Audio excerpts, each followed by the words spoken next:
Thank you. Good afternoon. One thing I've learned in my 17 years of experience in training and coaching over 8,000 of the nation's top financial services professionals is that user adoption or lack thereof is probably the biggest challenge that you're going to face whenever you roll out an enterprise-wide software solution. And so really that's what I want to talk to you about here today. I'm Gibran Nicholas, CEO and founder of Relationship Planner. I'm here with Jihan Franco, our Director of Member Relations. And we created a mobile responsive, cloud-based CRM, customer relationship management software for banks, credit unions, and financial institutions. So there's really three things that our users are doing right now to improve their adoption rates and getting up to a 70% or higher user adoption within the first 3 months of rollout, which is pretty incredible for an enterprise software solution. So the first thing that I want to talk to you about today is simplicity and relevance to each user when they log in, simplicity of the dashboards. So that we start by taking our API and bringing in your transaction data, your contact data, your database, wherever it is right now, whether it's in Excel sheets, whether it's in your loan origination software, if you're a mortgage company, we bring in that data through our API, and we create dashboards out of it for each user role. So for instance, a manager, and we're logged in as Dany Targaryen. Some of you will appreciate the Game of Thrones references. But we're logged in as a manager here. The manager could filter the dashboard. They see their production. They filter it by their region or their branch so that they see production numbers for each of their various branches or regions. From the manager, we also have the assistant dashboards, which the assistants and loan officer assistants and operations people can see urgent tasks and what they need to do for that day. Sales reps also see their unique dashboards with things like estimates versus actual numbers. So they sit down with their managers, they create their estimates of production numbers for the year, and they see how they're doing relative to those estimates. They also see a leaderboard, which creates some competition among the sales team. You could take any production-related metric, whether it's sales numbers or average interest rates, average credit scores, whatever the case is, and put it into the leaderboard so that you can measure performance that way and create some competition. The action items is another place where we really excel in creating simplicity. So every user has an activities dashboard where if you log into your activities dashboard, you see your open action items. And we've created a little bit of gamification here as well. So for each user, the management can sit down with them and create targets. So for instance, how many face-to-face conversations do you want to have this week? Or how many golf outings do you want to go on this week? So you create some targets for these various action items because we all know that it's behaviors that drive results, right? So not only do you want to measure the results, but you also want to measure the behavior.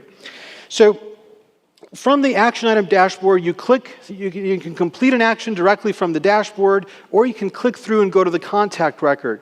Now, when you click and go to the contact record, you can see everything you need to see front and center right there. So for instance, there's a client story right there. So whoever's touching the file, touching the record, can see the backstory behind what this person's trying to accomplish so that they can personalize their communications. I mean, after all, this is a relationship business, right? So you have real-life human beings communicating with the real-life human being on the other end of this spectrum, the customer, and you want to know what is the story behind this particular person, what they're trying to do. You can also see on the contact record action items, what's open, what's assigned, what's pending, what's completed, the notes for all the action items that have been completed and that are pending. You can also see those in a running list.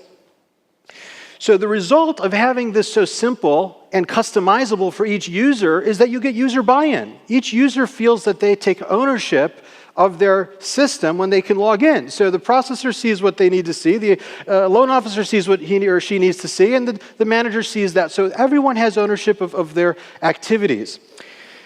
The second thing that we've done to create user adoption is we've automated workflows. So within the CRM, we've created a mechanism to create automated workflows for lead management, transaction management, and then also nurturing client relationships over time.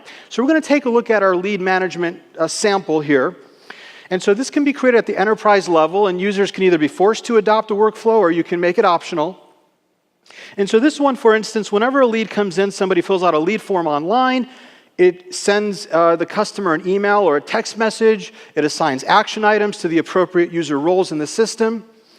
It classifies the person in the right category, they're a client prospect, and it tags them to be a part of the lead form marketing campaign. So simple to tag people to be a part of a marketing campaign. You can run all of your marketing from the system as well, which we'll demonstrate. So let's go to Arya's database, Arya Stark, and let's go to her lead form. So when you create a lead form at the enterprise level, it's available, a copy of it or a duplicate of it is available for each user so that when they use the lead form, the leads go into their database, right? So in this case, we're going to fill out a lead form using Arya's database. We're going to click submit, and you'll see how the workflow sort of takes it from there. So she gets a welcome, message. It's very simple. We just wanted to keep it simple to show it to you, but you can put the lead form and embed it into any web page, have your designers do whatever they want. You're embedding the lead form into your unique design for your branding. But you go to Arya's dashboard, you refresh it, and there's the action item that is there. If you click on Assign To, you can see who the assigned, if you go back to the dashboard real quick,